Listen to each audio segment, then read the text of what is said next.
Hello one and all, and welcome to Behind the Glass. I'm your host, Sam, from the YouTube channel Seen Through Glass. And I'm Tony from Gravelwood Car Sales. Yes, you are. Each week we get together, we talk about cars, motorsport, F1, what else? Cars? We talk about cars. You can listen to us on Spotify, Apple Podcasts. You can watch us on youtube.com/Behind the Glass. Don't forget to subscribe and turn on notifications. And Tony, if people want to support this podcast, what should they do? Watch it. No. But also head to Patreon. You can support us on patreon.com/Behind the Glass. Thanks for tuning in. We hope you enjoyed the episode. Well, this is a bit different. I actually feel a little bit uneasy about this entire situation. We're recording in a makeshift studio, our Airbnb. Paul Wallace is here, which... I'm the host today, obviously. That's why I'm sat in the middle. You still haven't made any kind of host position.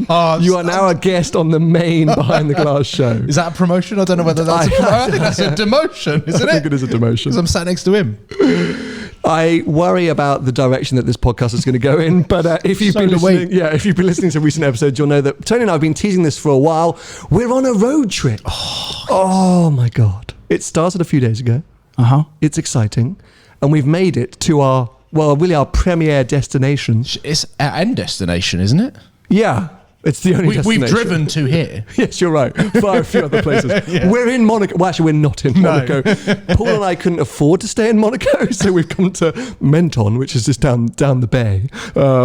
Tony's fuming because his usual best mates in the Four Seasons who used to, Mr. Gravelwood, you've come back. Well, look, we have to be honest here. All of the 5-star hotels were booked, weren't they? Well, I can afford them even if they were open. You know what I mean? If they had space. He's looking at me, giving me the evils there. I know the man at the door, he'd got us in, boy. Oh, okay. I can't even afford the valet park. But anyway, we wanted to bring you, of course, a weekly episode of the show, but we thought also a sort of a behind the scenes of this road trip. Our first videos, Paul and I's first videos from the trip have gone out. How are they getting on? Really? I think my main channel's in a bit of a funk at the minute in terms of views and algorithm. And Tony, I know you teased the fact that we're going to do like a YouTube special episode at some point where I talk about my experiences. And Paul, I'm sure you can attest to this. Every YouTuber goes through peaks and troughs, right? 100%. It's part of the business. You've got to ride out the troughs and then cruise on the peaks. Well, you're building a business on a platform that you can't control. Yeah, I mean, we're all Google employees, essentially. Stop. You're ruining it. I'm going to ask you all this. Sorry, yes, okay, I'm getting ahead of myself. But basically, I think I'm in a bit of a trough with the algorithm where it doesn't matter what I put out, it seems to get a similar amount of views. The thing which I love is the audience, well, similar, a lot of you listening to the podcast on my main channel audience are amazing. Is that recording, by the way? Yeah, it is. Oh, please say. That's not the first time that's happened, by the way. It's a different camera, so I couldn't see the blinking red light. So the support is great, but the views are pretty standard. But anyway, I'm happy with the first video. I've learned to make what you want for your audience that have been with you for the journey.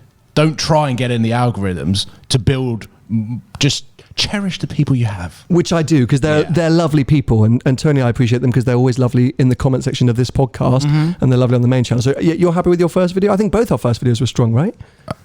In what sense am I happy with it? Are you happy with what you created? Are you happy with what you documented? Well, that is my number one rule on YouTube. That's what I'm asking. So yeah, obviously I'm happy because I uploaded it.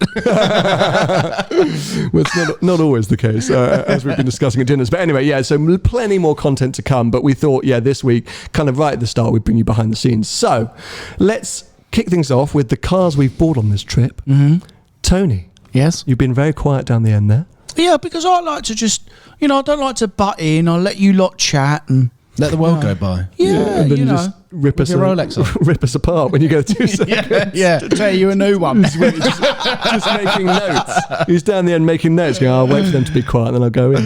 You know what I've learned over the years, actually, to be honest, as I've got a little bit older, is sometimes just to be quiet and listen, because sometimes people can trip themselves up by talking too much. Keep filling that the is space. Actually true in real life.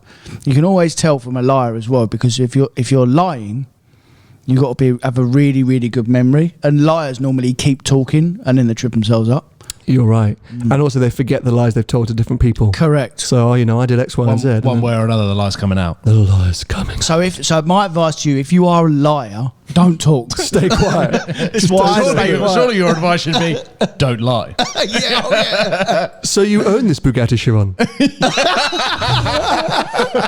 Ladies and gentlemen, my friend is a mute. When I go to Bulgaria with Vicky, anyone that doesn't know, my wife is Bulgarian. My Bulgarian is limited to about 3 words. And so whenever the waiter comes over, he goes, hello, he's saying in Bulgarian, what would you like? And I just sit there and I just stare at them.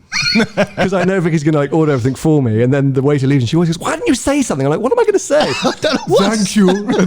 Thank you, kind sir. Are they your 3 words? No. Thank you, kind sir. In English. That is actually 4.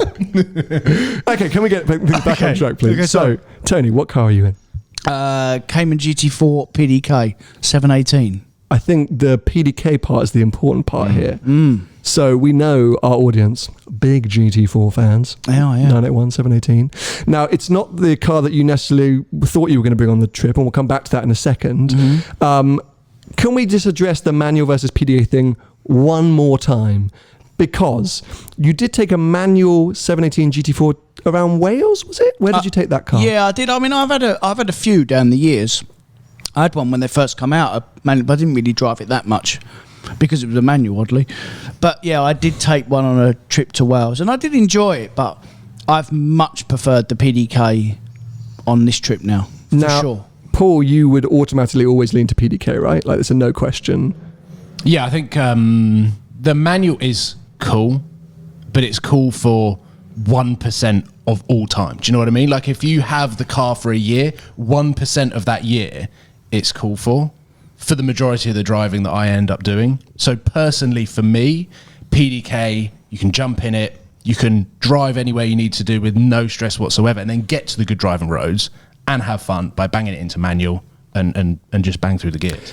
So it's been this long-going thing that, well, you'll know very well, Tony can be quite bloody minded at times. All the time. Often decides on things without really any sort of, I don't know what, thought or research or insight. Just come out and say it. Just decide that, like, no matter what, till I die, PDK is the route to go. Then he drives the manual and goes, oh, manual's pretty good, actually, which killed me inside slowly. No. But then on day 2 of our road trip, he tells us that he never drives it in auto. We were sat in traffic and he was still using it as a manual. I was foaming at the mouth waiting to bring this up. So we go through this whole thing of, actually the manual's pretty good. Blah, blah, blah. Then he turns up on a PDK car for this trip and he's, oh no, but PDK is going to be ultimate. And then yes, Paul hits the nail on the head. We're sitting in traffic. We're having this conversation. I don't know how we come about it. I think we know whether Paul. I know how we come about it. He asked the question. I asked the question. I said, boys, how do you drive your cars? I think you were asking Paul because I think, Paul, you complained in traffic that the GTR had jumped down like 2 gears. Yes, that was it. And you were shocked that he was in automatic mode in an automatic in traffic. And then he asked me the same question, and it kind of was a weirdly judgmental way, wasn't there? There was like an undertone, as if we weren't drivers. Yeah. Sam, how do you drive your F-Type? I was like, in auto, and he's like, right. And I was like, why? How'd you?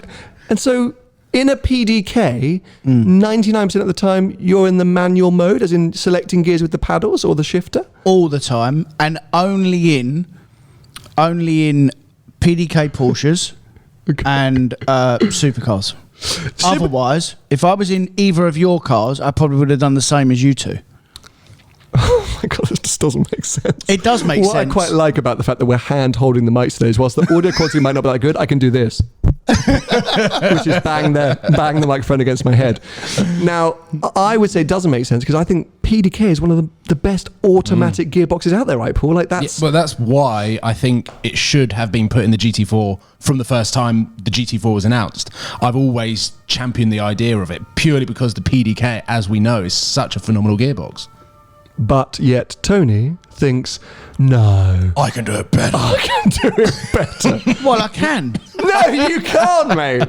I can. Well, obviously I can. I can do it better than a computer. My car hasn't jumped from 3rd to 9th or however many gears your car's jumped. Well, I don't know. I don't know who put my car together. So, okay, well, look, I don't really know where to go with this. It's kind of almost, I'm slightly giving up. But it's like playing the tennis match that never ends. Backwards and forwards, backwards and forwards. So, yes, now that you've spent some proper time in a PDK on some proper roads, because today we did the proper roads, that video is coming soon. Oh, very good. Very good. But, talk about PDK versus manual now. In this particular car, the 718 GT4. Yeah, so I would always pick a PDK over a manual because it does, like what Paul says, a lot more of the time. So, like Paul said, a manual is good for one thing and one thing. It's a more only. complete car. PDK is a more complete car, and when you're driving it, it's more complete as well. However, I love that car, by the way. I've really enjoyed it. But when I was on my own today, you lot was filming and stuff, so I went off on my own for an hour.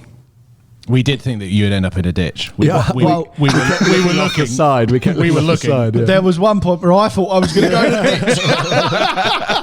ditch. No, but I don't know. Maybe it's because I'm spoiled and I'm used to GT3s and 3RSs, and it's just the engine is a bit. Not what? No. Wait. I'm just trying to explain. I'm bashing my microphone on my head again. Keep going. It's not. It's not as alert as a GT3. It's not as strong. Strong is the word. It's not a strong engine. It doesn't pull. It's not. Yeah, you got to really, really get it in the revs. Whereas at least the GT3 and the 3RS, although you have got to get it in the revs, it is a stronger engine, essentially. That's what I'm trying to get at. And as well, I know I'm being really pinicky, but even the gear change just isn't quite as seamless as a 3 or 3. I'm being really, really pinicky, but actually, apart from that, it's brilliant. And actually, for the roads we've done today, perfect. And more than enough power for anyone. Would you have preferred pipes? Would you have preferred a little bit more noise? Yeah, but I'm not really like an exhaust or I'm kind of happy with how they come. But, I don't really like. What about the sense of speed? Well, I'll worry about that when I get to a corner. So the reason I was smirking and bashing the microphone against my head once again is... I know why you were doing it. If I had an editor... This is why we need a full-time editor. Because there were about 4 episodes that followed my Boxster Spider experience, 718 Spider experience last year, and my GT4 experiences, where I kept saying, the problem with that car is that engine. Engine is not special enough. And it's not just about no, I didn't, mate. I said, and this is why we need the editor to bring back the clips. You definitely said that. No, I said the sound was a part of it, and the gearing is not. Everyone concentrates on the gearing, but it's the engine is a bit of a dead engine because it's not a proper GT product engine. It's this sort of bastardized, weird turboed Carrera engine. All the excitement in the engine and the power output of it is right at the top end of the revs. Yeah. But to get there, and I'm assuming, I did drive the PDK car as well, but not as much as you have now on this trip, you've still got to really rev it out to bring out the kind of persona and character that you expect from a GT product Porsche. Yeah. And so therefore, a lot of the time, I would say 70-75% of the time in that 718 GT4, it just feels a bit dirgy and it just feels a bit ploddy, not super exciting and exhilarating. That's been my concern. And now, after you're like, no, mate, it's better. Are you crazy? But we shouldn't really compare it to a GT3 or a GT3 RS because it's 50% cheaper than a GT3. But it's a GT product. It comes from the GT department. Cheaper. Well, yeah, a GT3 is 150 grand. That car's 100 grand. So that's 50%, Paul. No, it's not. 50% would be 75 grand. Do you do math? Sorry. Also, a GT3 with no options is 127. No, wait a minute. Yeah. No. 150 to 100 is 2/3. What's half of 100? 50. Right. So it's 50% more. So it's 50% more. Yeah. That's what I meant. Okay. Yeah. Got right. That's true. That's what I meant. It's 50% it makes sense now. Yeah. Yeah. So the fact that the engine isn't... they couldn't put that GT3 engine in that GT4. They just couldn't do it. Does it leave Porsche a little bit of room to fiddle around with the lower end of that car for the 4RS?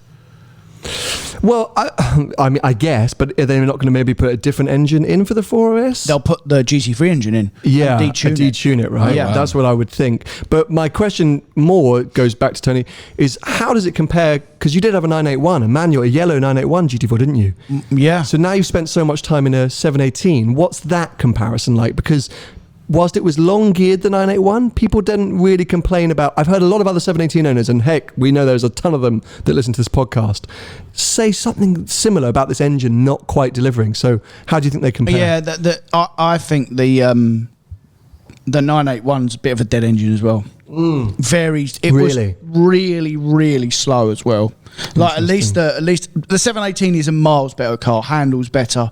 It is a better car for sure, 100%. Well, let's move on, because there's lots more that you could say about that car, but we did film that in today's video, so I don't want to cannibalise my own content. As I mentioned, it's not the car you were going to bring, so we're going to come back to that at the end, because I want to move on to Paul.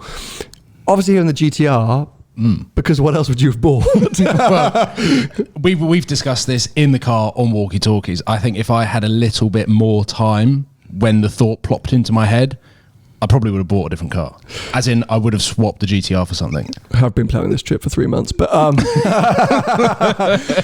okay, so hold on a second, because I sort of almost don't want to put words in your mouth, but the reason you're in that car and the reason that I'm in my car is that I didn't want to bring the 360. It didn't feel right with anything else that you guys would bring. Tony, you were supposed to bring the M3, so we're now going to peel those covers off, but I think we've kind of revealed that. But I'm glad I bring the GT4 because it's more of a comparison to what you two bring. Sure. And I personally do think it is the best sports car you can buy. Fair, so good benchmark for our two cars. For sure, yeah.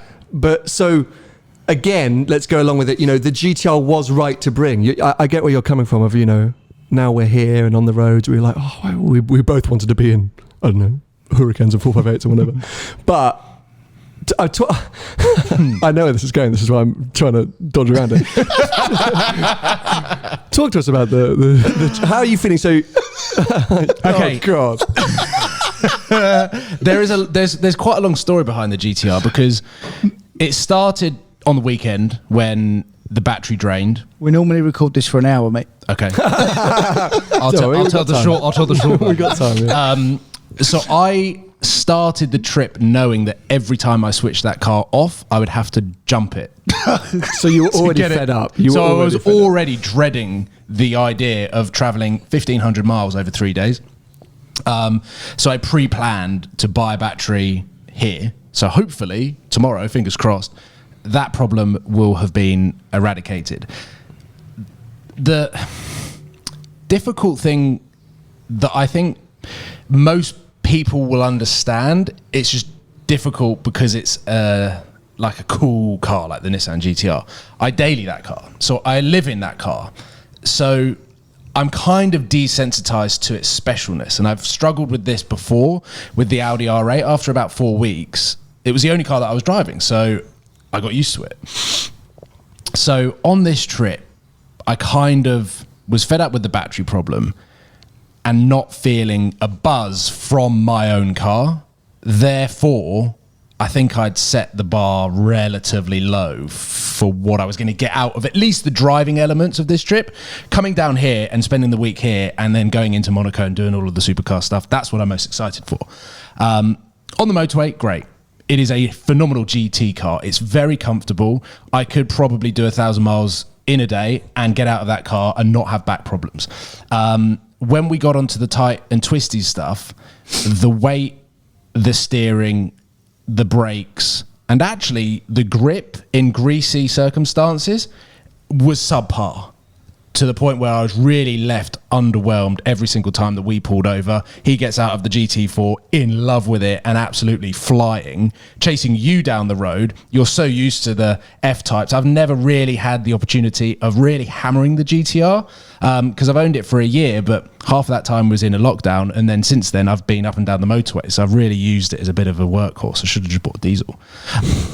So I've come down here and then seen you two have an amazing time, and I get out of my car knowing I can't even turn it off. So I have to leave it running everywhere. Yeah, like, I think you're giving yourself and that car too hard a time. I think firstly, yesterday was not a good day for all of us. No, we had our issues again. The weather was bad. The weather was bad, so that wasn't ideal. And then today, I think you had a case of what I had with the F-Type in Wales a few weeks ago, of essentially trying to drive your car to keep up with other cars or trying to follow other cars. Now, even today, when Tony was was able to get on it, that GT4 handles completely differently to R2 cars. It weighs 500 kilos less than R2 cars, and Tony drives much quicker than us, much better than us, I should say, on road. So I think with me, and again, I'm cannibalizing my own content here, but the minute I kind of let that go and enjoyed my car for what it was, I enjoyed it a lot more. And I think with that GTR, you, as you say, have been chasing us down because you're trying to film a video, and Tony's like, hey, there's a gap, let's go for it. And I'm like, yeah, let's go for it. So I'm easily encouraged by Tony's tomfoolery. And so the two of us are pissing off, and then you're like, oh, put cameras down. Oh, wait, hold on a sec, guys. And then you're trying to catch up in a 2-ton car. So I actually think if we go back to day one, forget the battery issues, and now we're here for a bit of tunnel blasting, blah, blah, I think that car might start to shine again because it's a GTI. I know it is a good car. Do you know what? I get disappointed in myself for thinking these things about such an iconic car, because we pulled over for lunch today, and there was this like a French teenager, would you say? Like he literally stood by the car for an hour and a half. And with a battery pack. Can I help? And he's a member of the AA. He did actually have a high vis on. I thought, wow, that's very resourceful of Paul. We're in the middle of nowhere. And I got in the car. I started it up after jump starting it. And I wound the window down and gave him a thumbs up because I just assumed that he wouldn't speak English and my French isn't that good. And he just had this massive smile on his face, and he just went, in this French accent, you knew that he was really struggling, and almost like in the same way I'm kind of embarrassed to speak French to French people because you know that you're not going to say it right. And he just went, it's my favourite car. And he was like, more noise. You're like, oh wow, you should drive it down. No. So, and that really for me was like the highlight of the day, to see someone appreciate the car. But then obviously I then end up kicking myself for not appreciating it properly. I've done 12,000 miles in the car. Have you? Yeah, and I really wanted to have like a cool carbon kit, some wheels, which then makes it more my own. I can get more attached to it when I've done my own stuff to it, regardless of whether it ruins it. 50% of the time, normally it does. 90% of the time. But that hasn't happened, so... Yeah, so I think it will help your argument or your... thoughts, as say, if I justify that F-Type coming on this trip a bit, because as I say, a lot of comments I saw from some initial posts, or at least my main channel video was, yeah, why haven't you taken the 360? Firstly, the 360 is going through some sympathetic restoration, which Tony likes to take the piss out of at the moment. So it's having that done so that next year it can have its big 20th birthday and go all over the world. So yeah, it's resting at the moment, but also it wouldn't have felt right, especially in this convoy, GT4 and GTR, then the 360.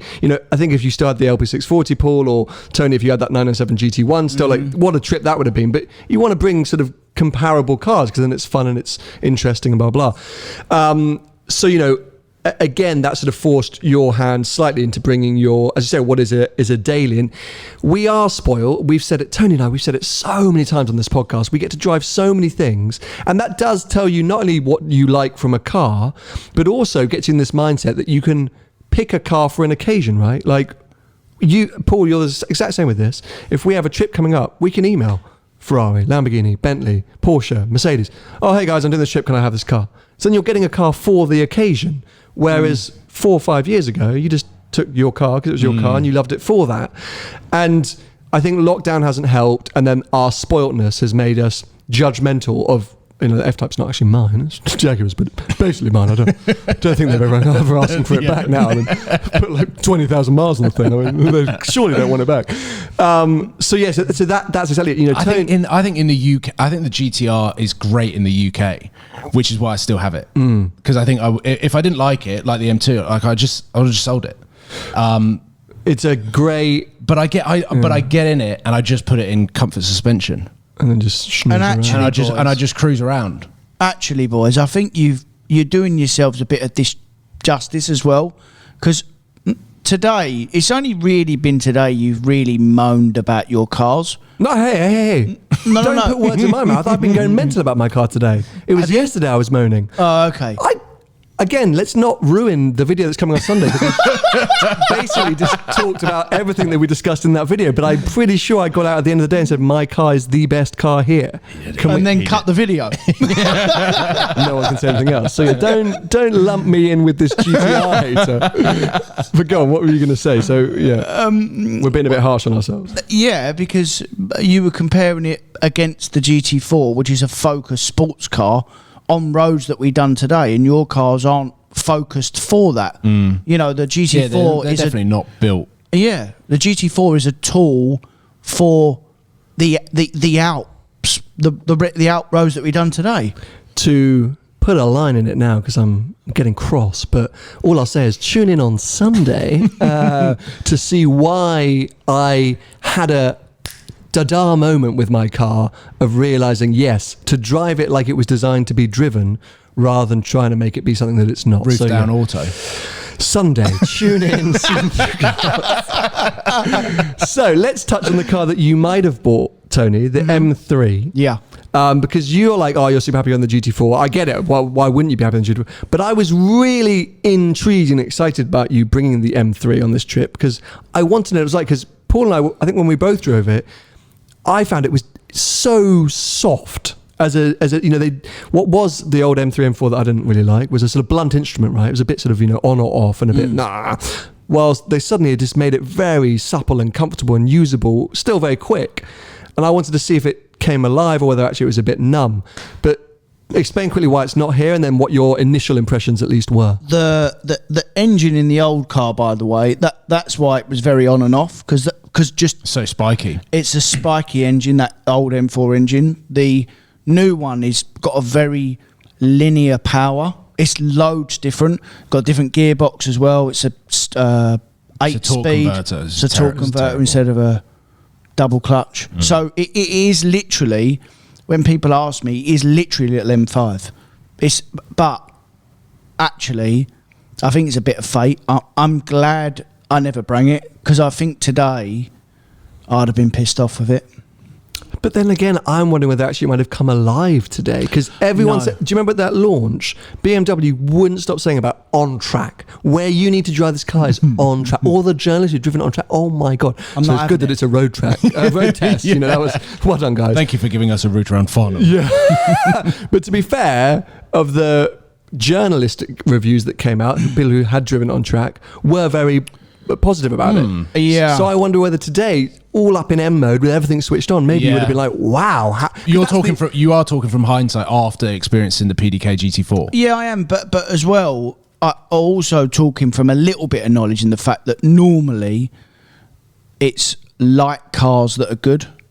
And that found that out today. That M3, that new M3 is nearly 2 ton. So is the M5. M5's over 2 tons, isn't it? Yeah. I think it's 1,800 kilo, that new M3. So it wouldn't have been good today. No chance. The brakes, it's got normal brakes on it. It's got normal tyres on it. It would have. I'd have been annoyed with it.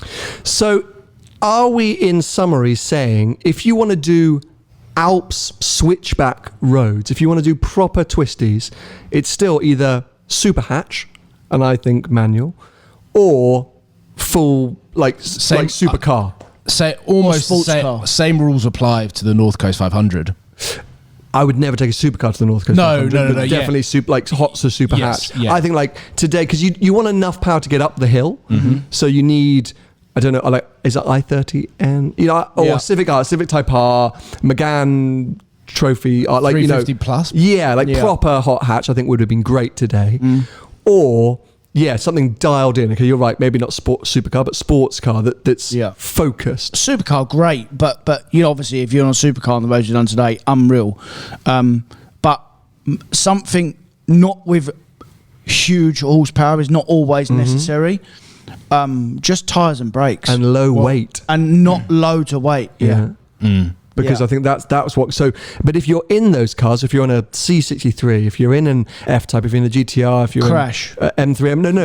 I think you take the scenic route, not the tight and twisty stuff. That's the point. I think at that point, use the cars to be designed. So our round tip advice is for those of you that may be now switching and planning your European road trips, because it is unbelievably possible at the time of recording, and actually quite easy.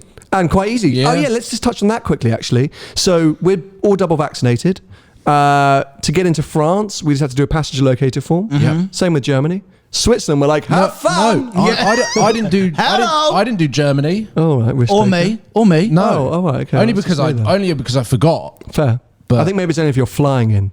But either way, super straightforward. We've been to a number of restaurants on the way down. Crossed a lot of borders. Some have asked for vaccine proof. We've showed it to them, whether it's there on their system or not. They seem to just look at it and understand it and go, yep, no problem, and you come.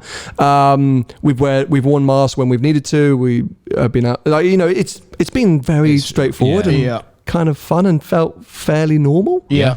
So I can understand why lots of you might be thinking about planning trips and crack on and do it, because it's unbelievable to be back out here. But that's definitely my one tip from the last few days, is realizing that actually to do that proper route Napoleon, colder like colder anything, super hatch, hot hatch, or dialed in sports car, focused sports car. A Lotus. And again, oh my God, the Evora. When I did the Evora last year, of the 3 days I had the trip. How's the Emira going to be on these roads? Oh, Tony hates the Emira. Well, we're going to see. But and I'll tell you another thing as well about that advice is it all depends how you drive as well, by the way. If your style of driving is not particularly really, really, really aggressive, then like Paul, then a C63 or an M3, and because there'll be people shouting us now saying we've done the Alps in an M3 and a C63 and it'll be fine. I'm definitely not. You can definitely have a ton of fun. Yeah, you can definitely, and we're not knocking it. I'm saying it from I think pick your route and pick your drive. Like that's it. Don't go to a supercar driver route in a big heavy GT car. Just pick your route carefully and think about what kind of driving you want to do. Long flowing, the stuff in Germany, even though it was wet, the long sweeping roads suited our cars so well, didn't we?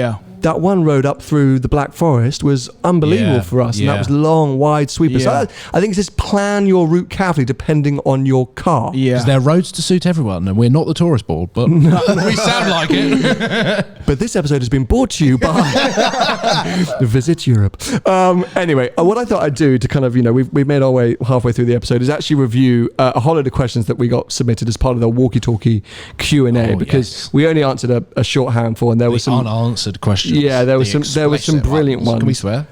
No. Well, it just means I have to edit. Okay. and because of Even the I rate of stopped content swearing. we're trying to create. Really? Yeah. That would screw me over. Now, Team Ballyloft Classics, it says, other than the cars you're driving, what would your next choice be for this trip? I'm assuming it means like, oh no, does that mean... We spoke about this. Sorry. I thought it meant like what's your next choice, like where you're going or what you're doing. What car? Okay, well that's in the video that went live yesterday on the main channel. Go check it out. Okay, when is Tony starting a YouTube channel? From James Cotty. No chance. Never happening, right? No, sure. See what happened today. Not after I've seen I mean, I have witnessed this for a number of years now, but believe it or not, these guys actually work really hard, and I just would not have the time. No chance. Quick fire question, both of you. SF90 or 812? Go. 812. Yeah, agree. I think I would agree as well.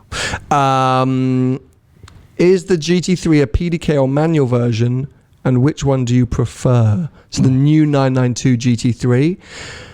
Am I the only one who's driven it? I already know which one I'd have. See, I know you're going to say PDK, and before I'd driven the manual, I actually thought that would be the first GT3 that I would have had as PDK. But the manual is still so good. I'm going to go manual. I'm going to say manual. PDK. Well, and I'm going to say No-brainer. PDK. Yeah, it's too fast. Did Paul break Facebook with his GTR? Ollie Wood. I don't think so. No, I don't think I uploaded on the day that it broke. Patrick Solomon, how do you plan a road trip, including hotels, roads, places to visit? Well, I can give you a full breakdown, step by step, how to pick a great hotel. Full disclosure. Let's get into it. At least how we do it for our trips. So I think the three of us decide, let's go. We want to go on a trip. Would you like to go? Let's go on a trip. And we kind of pick out where roughly we want to go. And then I'll be honest, on this trip, Paul and I have slightly dominated because filming's been the priority, right? Mm-hmm. Yeah. So we've said, okay, we need to go here, there, and there. Or let's split it out of these days. And Tony, you've been fairly been a passenger in a lot of that planning, which I don't mind. You're all right. You're happy. Just turn up in a nice car. We've basically been his like a PA. Yeah. For a driving tour. Sending him the links of routes where to go. Guys, I'm lost. Can you send me the WhatsApp? All right, Tony, just follow. I'm 50 miles ahead. Where do I go now?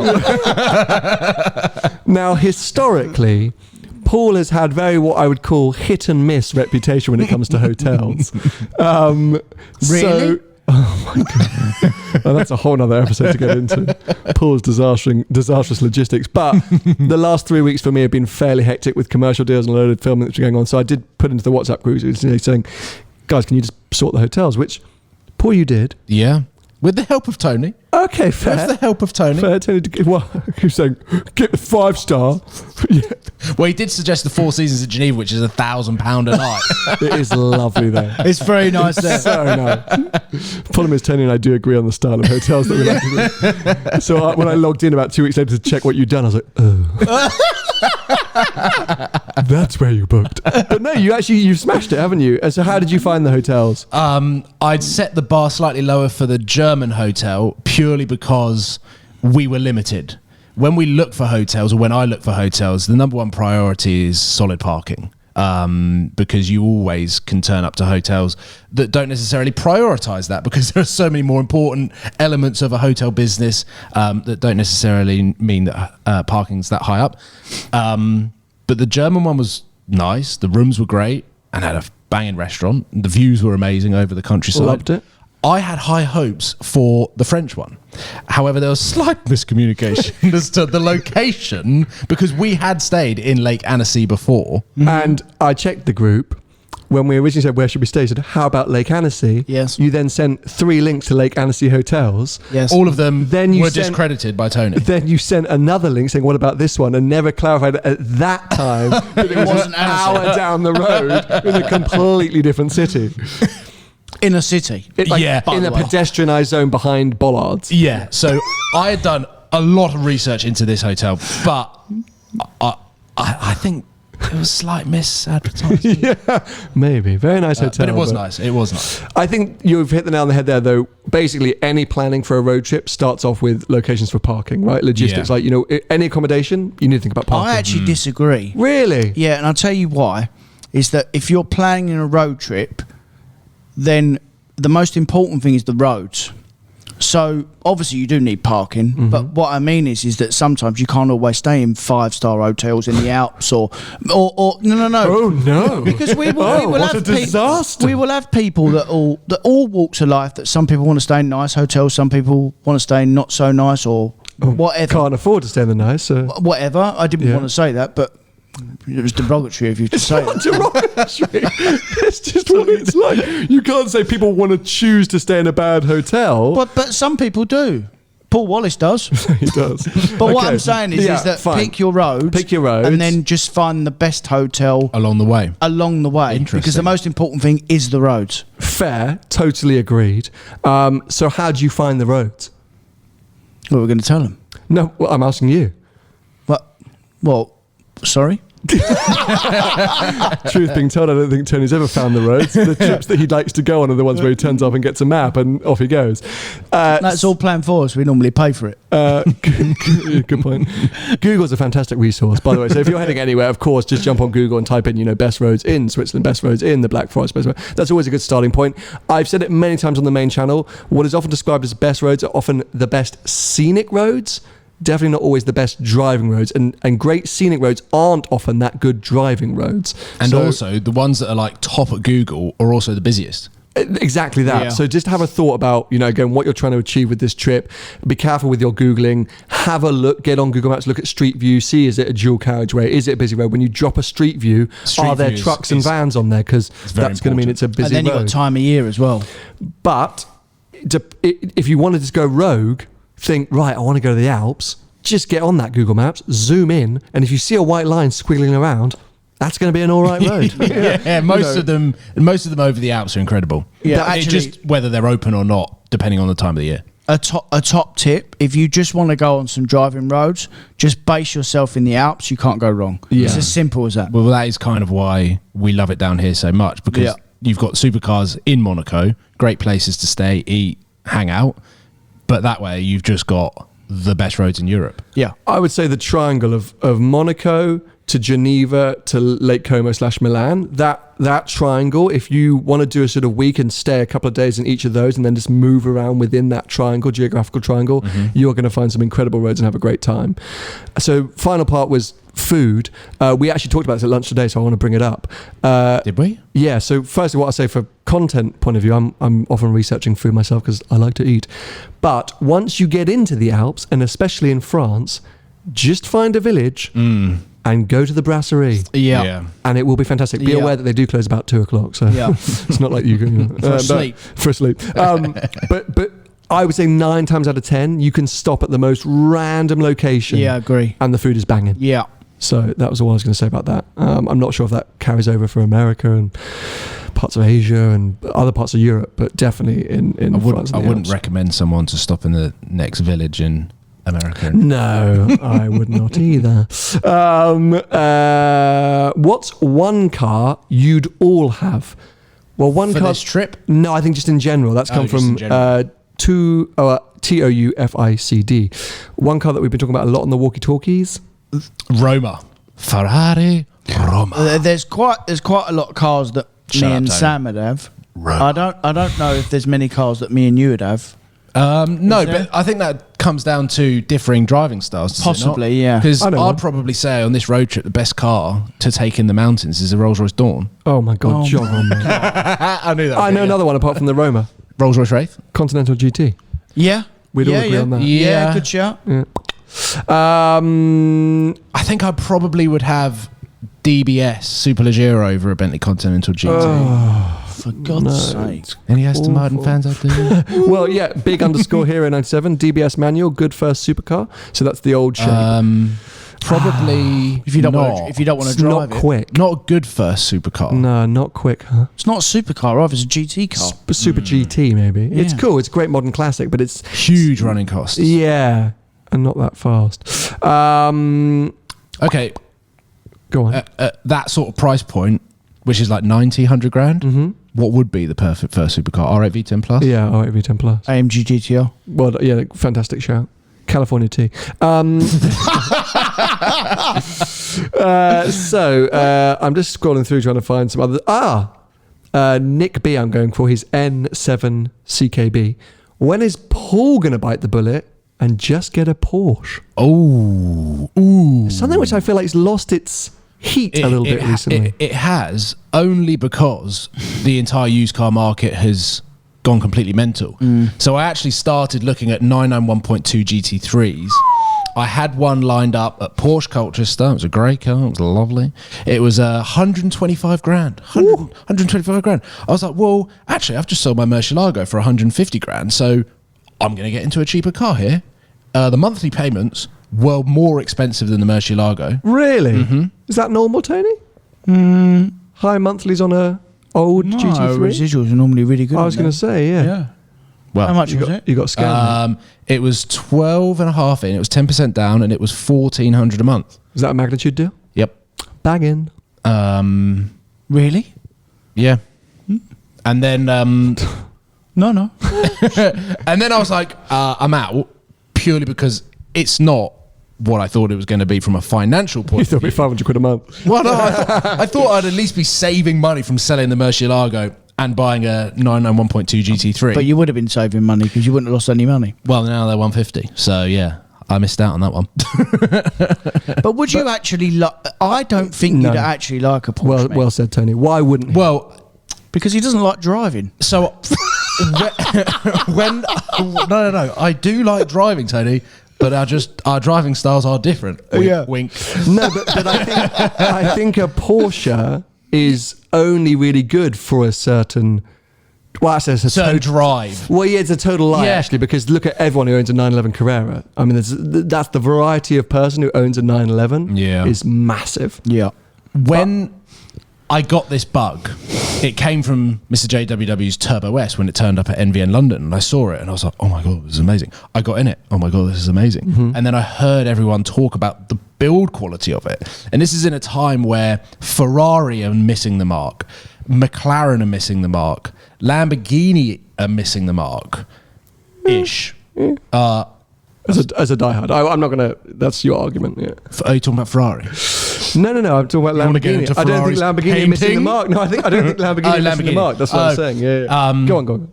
And so then I started to explore the idea of buying a Porsche, because I was like, well, the residuals are great. They're fantastic drivers' cars. They're built properly. And then you two basically said you will never like one. So I've kind of, because we know you. Yeah, true. I just don't think you'd like one. No. So what would you buy if you were me at around 120 grand instead of a Porsche? I will not make you very happy, and I'll say AMG GTR. Aston. Oh. Which one? Vantage, do you? New Vantage. Yeah. Love them. Yeah, fair. Basically fit the same car. And I don't like Aston, but I know that it would suit you. Yeah. It would suit you. Yeah. A lot of people are asking, where are the other YouTubers? Why have we not invited any other YouTubers? Bit unfair on Tony there, I think. I'm very happy to have you here, Tony. So we are going to be seeing Seb, of course. Of course. Seb Delany, who's still here in Monaco. I don't genuinely think Shmi or JWW or TG, I don't think they would have come. Everyone's so busy with what they've got going on. Planning a trip now with all of us, just not a thing. Like, well, the amount of times that the dates changed for this trip to get us three together. And I think we have to take into consideration as well that now that the world really has opened up and we're somewhat getting back to normality, I know just on the 10 days that we're down here, the amount of stuff that I've basically had to turn down. Like, it's a big commitment to come and dedicate 10 days to do this, but we love doing it. And I think it's just such a busy period for everyone. I know we've had to cut this trip short because you've got to get back for the 14th. I've got to get back for the 15th. He's got to work, but he always has to work. Well, yeah, he's leaving after like 2 days. Yeah, so I think whilst of course it would have been brilliant to have all the old gang here and to really reminisce, I think those days unfortunately are just behind us, aren't they? You know, we did it in lockdown. I was able to pull everyone together via Zoom and we had a great funny time, but yeah, as people will know from looking at the content, people are so busy these days, and so it's very hard to pull us all together. And also people's ambitions for content have changed. You know, we used to all come down here before and feed off each other and find videos to make, but now what people need for their channels, to make content for their channels, has changed, and it's different, and it's very hard, I think, to get 5 or 6 of us in one place doing similar things. I would probably say the only time, or the only 2 times in a year where we would all be at the same event is Geneva and Goodwood Festival Speed. Fair. And even then, I didn't see anyone at Festival Speed. No. I literally didn't see anyone. So mad. Last question, bit of consumer advice. I always like to end it on consumer advice. Ooh. Best front-wheel drive hot hatch or car sub 40k. i30N. Tony? Front-wheel drive car. Front-wheel drive. You know, you can get the new i30N now, the new facelift one with a auto. Oh my God. Oh, no, I would not do that. It's not the i30N. Yes, it is. No, it's not. It is. End the podcast now. There's 2 way above it, and that's the new Honda Civic Type R and the Renault Megane. Wrong. Yep. As drivers' cars. Wrong. What's the Fiesta ST? Front drive. Is it good? Yes, but it's half the price. Yeah. It's 50% of this budget. But it's 20k. Does it not punch above its? Does it not punch above its weight? No, not compared to them 3. Okay. And there was one that's. What's that BMW 128 Ti thing? Is that front wheel drive or is that rear wheel drive? I think that's front. I think that's a front drive car. Yeah. People bang on about that, but I mean I've not driven one, so bit of hype. I think it'd be probably a little bit like the i30N, maybe. People still do steer away from front wheel drives, don't they? But you can get some mega, like. Are we talking about hot hatches? Are we talking about? Yeah, I guess, because there's not too many other. I was going to say a C63 in reverse. Sporty. Of course, I'd say that.